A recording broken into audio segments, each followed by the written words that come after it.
Welcome back, everybody. I'm Jade Monkey. We're back here in Rust, and we're talking about offline raid protection or offline raid alarms for everybody. Is that crazy? And this is like the default game.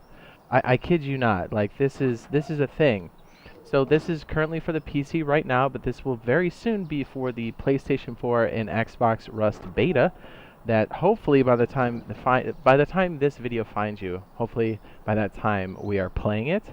Both RazorTube, myself, and BioLazer, we will be maining on console when that happens, and we can't wait. Like, it's gonna be the best thing ever. So just so you know, if somehow the beta is not out yet, the Rust beta, this will still pertain to you, because if you learn this and know this now, then you'll be ready for the beta when it happens, because this is all vanilla, man. This is all the real deal. So just so you know, this does involve the companion app. And right now I'm actually opening and closing. Ooh, oh, I got a burp. There it is.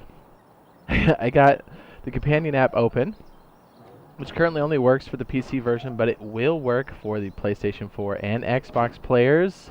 Yes. And that's super exciting. And this whole idea here, the notification will come back to your phone. So I should say I'm opening and closing these doors. And I do have a video called Smart Doors. I'll go ahead and link that now in the upper right-hand corner. And that'll show you how to get started with some of these, because having doors open and close as you're coming in and controlling it via your phone is extremely awesome and useful. Even right now in PlayStation or in PC, but it will be useful for PlayStation 4 and the Xbox. Okay, so let's go in here. The companion app. So, wouldn't it be useful if you're out there and this is your base, you sign off for the evening, and someone destroys your wall, and you get a notification when it happens? Wouldn't that be great? Well, I'm here to tell you that that's a thing right now. So let's say somebody were to come over here and destroy this wall like this. My phone just got a message, and it looks like this. It says, getting raided, your base is under attack. Literally, I'm looking at the same message. I don't have a way to like screen capture or do it in real time, so I had to like take a screen cap and then show you. But how cool is that? That just, I mean, you could hear my phone ding. I don't know if you could hear it through the microphone, but how cool is that, right? So I'm going to show you how to do this in a smaller example and show you why this works the way it does and how awesome this is. Like, we're using this now, and we're definitely going to be using this during the beta. So I want to go ahead and say that I did get inspired. I was thinking about this for a very long time, but I did see a video by another Rust YouTube creator, and he's really awesome. His name is Sven, and he talked about offline raid protection too, and he used it in a way that I didn't even think of. He was talking about using switches, so we'll use a combination of, well, we'll show you like the setup I was thinking of, and I'll show you a combination that he was doing as well, which is really cool because I didn't think about that. And so it's just really cool. So I'm going to go ahead and link his video now in the upper right hand corner. So he's a good creator. Check him out. His name is Sven, S-V-E-N. Is it S-E-V-E-N? Hang on. Let me make sure I get it right. Well, I also have that link, but I just want to make sure I have the name right. It's it's S-V-E-N. Okay, yeah. Awesome. It was such a cool way to do it, because I was thinking about branches the whole time, and he did it with switches, which I was like, dude, that's cheaper. So I'll show you the difference between the two, which is actually great. It gives you a great choice. Anyways, let's go onward. And let's fix this so my alarm isn't going off constantly. Yeah, hopefully this makes sense. I love this stuff. I've been thinking about this a long time, since I knew the companion app was coming. And it's just so cool that the electronics are in, the companion app is a thing. I love the Rust electronics so much. And it's worth your time to learn this.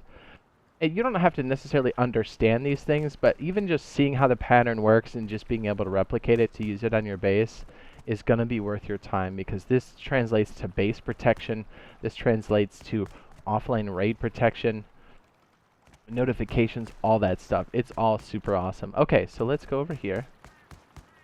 And this is the base idea. Let me show you this here. And I'm going to try to keep this somewhat short if I can. Alright, so the whole core idea here is that you're using a thing called a blocker. A blocker is just that. And if you have a programming background, it'll kind of make sense. But if not, it's okay. Bear with me. Again, we'll show you the example, and then we'll walk through an actual... We'll show you the idea, and then we'll walk through the example. I'm like talking with my hands, and you guys can't see me. Okay, so this is how it works. We have power coming in here. It splits off into two sections. The main power coming off here, You can see it's 45 units. It's going into the bottom of the blocker. The bottom of the blocker will then put power to the top if this is off right here. So if you look here, it'll pass the power through when there's no power coming through on the left side. And it does exactly what it says it's going to do. It blocks, which is a little weird. They call this, I will call this, let me go ahead and switch to the chord. They call this block pass-through. It doesn't really pass through. This just basically is a switch on the side. So when there's no power on this left-hand side, the power goes all the way through this unit, if that makes sense. So we'll just call this the block. Maybe we just call it the block pass-through, but I'll try to call it the block here on the side because it's not a pass-through. And so basically, when this condition is on, the power does not go through. As you can see, there's no power coming here, and the light's not on. But as soon as the power is cut from this line, you'll see that the lights turn green here, which means there's current going through from bottom to top. And now you can see the units of power 43, and then the light's activated. So in a weird way, not in a weird way, I mean, this is the case, we're creating the same circuit, but we're creating a very long chain of this. So if anything fails along this pathway, it's going to basically kill the power here, which creates a condition of, oops, making the blocker work. So passing it through. So you can already start to think about and say, hey, if we were to put a smart switch, I keep calling it a smart switch, a smart alarm on the end, you can activate it. So a couple of things. I'm going to take a sip of the old tactical cylinder. Delicious. So if this thing's still powered on the inside, you'll be able to set off a signal. That brings up an interesting question. And again, the switch here simulates one of these things getting destroyed. As long as this has power and the blocker has power, it'll send a signal. It actually just, I don't know if you could hear my phone, it just went off, and so I got this message again. The switch is to simulate one of these getting broken without me having to rebuild it. But you can already start to see how this is each one of these circuits here, which are branches. If any of these are broken, it'll stop the circuit, cutting the power to the block side of the blocker, right? Or the block pass-through, isn't that what they called it? Pass-through is such a misnomer. And then it creates a condition where the blocker pass-through is off, and then it creates power that goes through and then activates the switch. Now, like I said earlier, Sven's version uses less power. My version uses a lot of power but less high quality. His uses more high quality. Mine uses less high quality but more power, if that makes sense. So I'll show you. Hopefully this will make sense here. Again, I love this stuff so much. Again, if you guys have any questions or comments about this, if you're getting hung up in places, or if I missed something or jumped over it, be sure to drop it in the comments. I'd love to, read through your ideas. If you guys have, if I missed something, I would be more than happy to show you or talk you through it. I always want to know if these are coming through. Okay, so in our little example here, we need to protect our power. So what we're going to do is, this is just a 3x3. I'm going to go ahead. I'm in creative mode, so I'm able to do stuff like this. You're not able to fly around like this in official, right? Because you're not an admin. But here I just want to show you the basic layout of this, and it's basically just a central core. It doesn't have to be like this, but I would strongly recommend in this condition that you have your power source protected and not on the exterior. So let's say this is your pseudo base, and just so you know, this is a creative block right here. You do not have access to something like this in official. I always like to think things in terms of how it plays on official. So you would have a power source come through something like, and again, you can't spawn things in either like this. You would have something like this, or where are you? Or like this. Let me just show you what these look like real quick. You would be taking your power in from sources like this, and wind.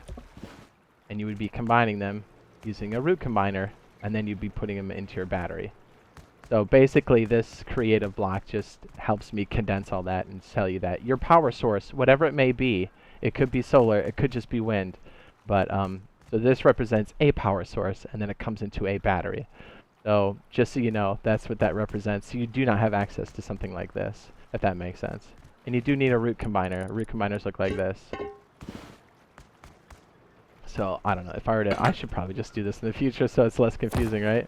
By the way, these do need to have sun, and these go off during the day, but it would be something like this. You would combine these, and then take that source of power into that side. Anyways, this isn't a power thing. We're just talking about different ways to set off an alarm if people are raiding your base, but you get the idea. So basically that's what that represents. Okay, we're going to do this off a medium battery. And you might be asking yourself, man, I haven't found one of those yet. Fear not. If you hold G, every procedural map has an outpost and a bandit camp. Bandit camps sell the battery for 75 scrap. Just rolling over it here. Bandit camp, where are you? There it is. Medium battery at the bottom of the list. 75 scrap. Totally doable. So I'd recommend buying it there if you don't have access to it or you haven't found it yet, which is totally fine. And also the smart alarm, which you can buy in the outpost for 75 scrap. Our little guy right here. I'd recommend buying it because it uses tech trash. Tech trash is very hard to come by, and it's something you'll use for late game raiding. Again, I'm all thinking about terms of official. That's just us. That's how I prioritize it, but you can do whatever you want. And by the way, these stacks are extremely high because I'm admin here, and this is creative, so you won't be able to stack things this high. These all come individually, if that makes sense. But again, for illustration purposes. Okay, let's see if I can get this right. I've done this like a lot of times. I just want to see if we can get this right. Okay, so we have our main power source here coming from wind, solar, or both. And we're going to take a branch. I think I put the branch here. So this is going to be our main power split. Okay, we're going to take our power with our cable here. We're just going to run it along the floor up to our branch. Okay. And again, I'm hoping you guys can follow this. If you don't understand the core concept, I'm hoping you can just follow patterns like this to make it, just copy that and do it in a live server. So you're like, okay, I don't understand it, but at least it's working kind of scenario. I hope that's the case. Okay. So we have our blocker. That's our main activator for this whole entire switch. We're going to take the branch. By the way, the branch will prioritize things based off of what you configure here on the side. So I'm going to say 3. And the left-hand side will now take 3 units of power. We're going to stick it in the bottom of this blocker. The output of the blocker is going to go into our smart alarm. And let me go ahead and pair this. Hopefully I got this in order. This makes sense. Okay, I'm holding the action button. And I can... Wait, wait. I need to have my electrical tool. I was like, why is that not working? Electrical tool in hand. Hold action. In this case, on PC, it is E. I'm not sure what the action button is yet for PlayStation 4 or Xbox, but we'll know soon enough. Now you pair. In your companion app, now it's asking me to label the alarm. I'm going to call this example base. I know you can't see this. I'll show you what this looks like. And then I pair it. You have to pair it for it to work. And it's going to look something like this.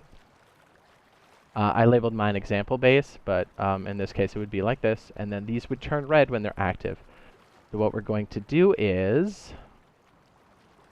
We're going to take... Let me go ahead and just clean up the wiring. I'm sorry. I've done this so many times, and I'm always finding ways to make this more efficient. Okay, that's a little better. No, it's not. All right, let's do it like this. Oh, I'm so weird about the cables. Okay, better. All right, so now what we're going to do, the left-hand side takes priority, so we shaved off 3 units of power. It's coming over to the blocker. It's going in the bottom of the blocker. Since we have no power to block the blocker, the power is currently coming out. So I'm taking this down the wall, and I'm plugging it into our smart alarm. And what's funny is I just got this message. This one. So what I'm going to do is label the message for this one. I'm holding action. And I'm going to say example, example base, did I spell that right? Under attack. So that'll be the message I see when this comes up. So instead of it saying getting raided, it'll say example base under attack. And then this square would turn red, or this rectangle. Hopefully that makes sense. Again, I'll have real-time capture on this in the future, so it's not as crazy. And now, okay, so this basic circuit is set up. We basically have to create the sensor walls that carry a signal all the way around the interior we'd like to protect. So what I'm going to do is take a bunch of branches on each square. So just so you can see what these look like. Each building square, so you see how that's blue and like, whoops, and blue and flashing. Take another swig of the old tactical cylinder. Here it comes. You want to basically place a branch on each one of these. I'm going around, just looking for the outline. Placing a branch. Right here, placing a branch. And we'll continue in that fashion. Hopefully I get all these. So basically any wall that gets destroyed, you will get that signal. It'll break the chain and then set off the blocker. I would strongly suggest when you get a chance to try this in some type of creative mode, if you have the ability to in the beta. We may not. I don't think we're going to have anything like that. I think we'll just have to kind of get in there and get our hands dirty, which is, I guess, okay, but it's going to be a little rough. That's why I'm hoping stuff like this will help everybody out. Okay. We have a bunch of branches. Now remember, the branches take priority on the left side, but I really just want the remainder to always go through. So the way this is going to work is we'll take the power output, which is always the remainder. That's the branch out and then power out. We're going to take the power out and just run it directly into the branch.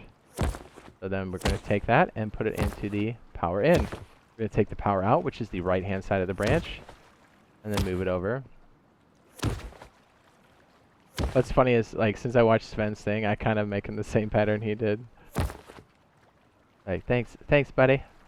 Yeah, like, his switch idea was cool. We'll go over that towards the end. Okay, so we're putting in the power in, taking the power out, just making bigger diagonals so we can kind of see what's going on here. Power in, power out. The reason why we're using power out is because it always takes the remainder. I don't want to have to calculate the power each time. And this way it'll kind of just figure it out for you, if that makes sense, by using the power out. Now, I bet there's a better way to manage these cables, but I kind of like the way Sven did it, so that's the way I'm doing it now. Thanks, buddy. But man, I like this switch idea for sure. That's definitely not the way I was thinking about doing it, but it's definitely really good on the power save. Let's see what I'm talking about in a minute. Okay, so power out. Up, over, down, into.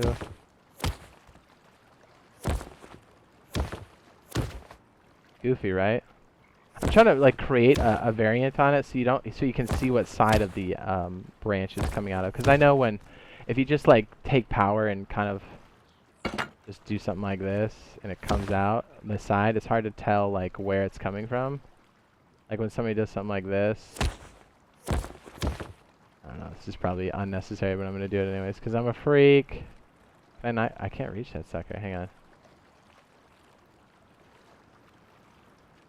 Oh wow, okay, maybe bad example. Anyways, the point is, I like to create where it comes out of so it makes more sense.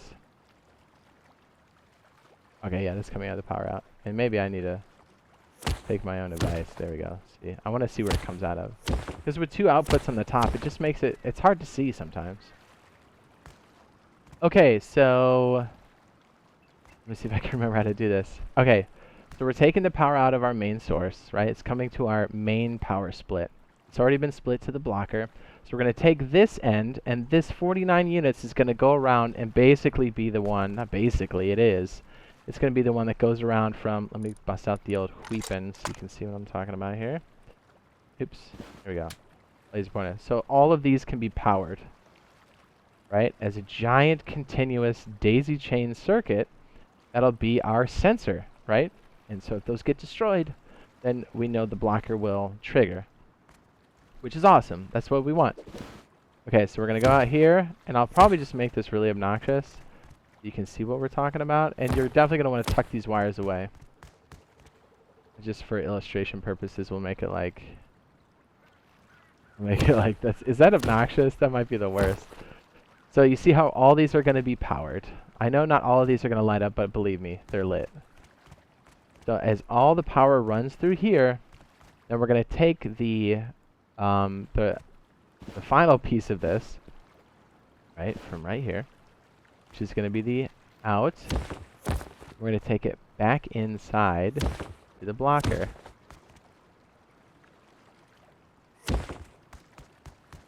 And it's going to go to this side of the blocker.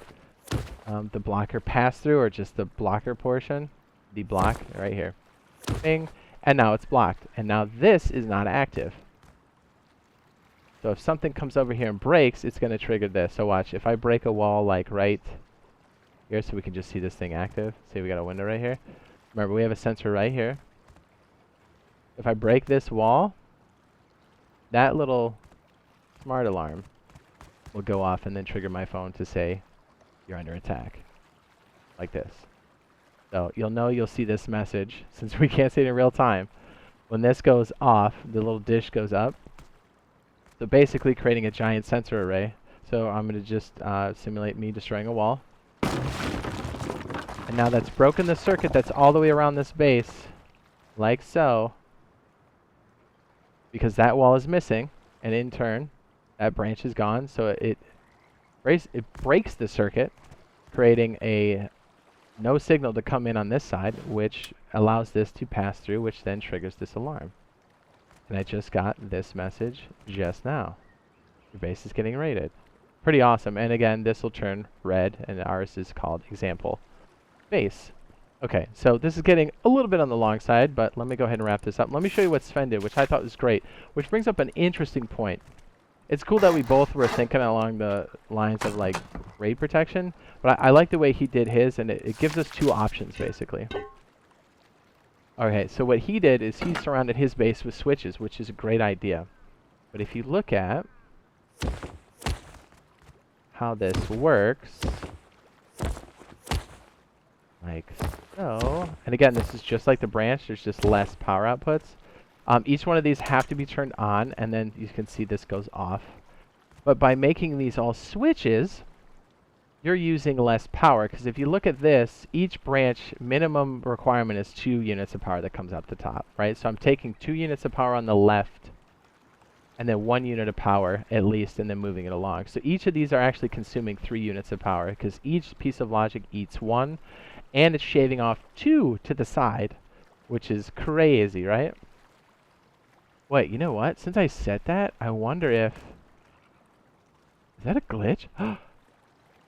It is.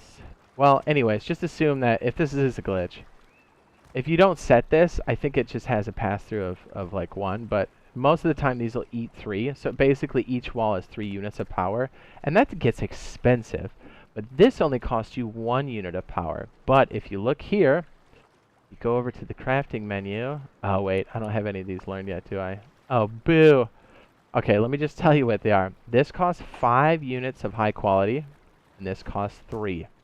You can see the difference. You can do either one of these this way, but this will chew up more power, 3 units of power per, or 2. It should be 3. I think it's a glitch. See how each one of these turn green once I set them?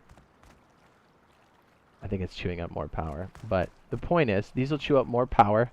This will chew up 1 unit of power. So basically, one wall will cost you 1 unit of power with the switch, but it's going to cost you 5 units of high quality.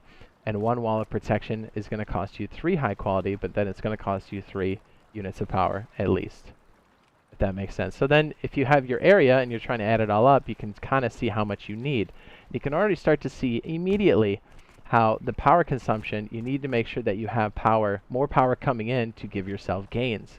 Because right now our pull on our entire system is 27 units of power. So we need to have 27 units of power running at all times for this circuit to be working. Otherwise, it's going to deactivate and the alarm will go off. So during the day, we need to have way more than 27 units of power during the day and enough charge overnight if we're just using solar to make sure that we're covering more than our cost, basically. So something to think about. It's a really cool way to, I don't know, to do like raid protection for the players to manage their resources, whether it be power or actual resources like high quality. So I think it's really cool, and yeah, that's a basic rundown of offline raid protection. I hope you guys find this useful, helpful. If you did, be sure to drop a like and consider dropping a subscribe and turning on notifications, as I do a lot of these videos. And we'll be doing far more of these in the future, as we already are, and we'll also be playing this, maining this on console when it does come out. Believe you me, we've been waiting for this forever. But in the meantime, we'll be playing on the PC, figuring out stuff like this, and playing live branches and official servers and all that good stuff. So, man, I can't wait for that beta. I hope it's coming soon. You know what I mean? I hope when you guys are watching this, it's freaking out, and we're all just having a good time clapping each other's cheeks. Over up in the old Rust beta. Anyways, yeah, we'll see you guys in the next one. Love ya. We'll be streaming this a lot and also doing videos again, like I said. So, an excellent reason to tune in, and also a great and easy way to find out when this beta comes out, because we'll be doing it here for sure.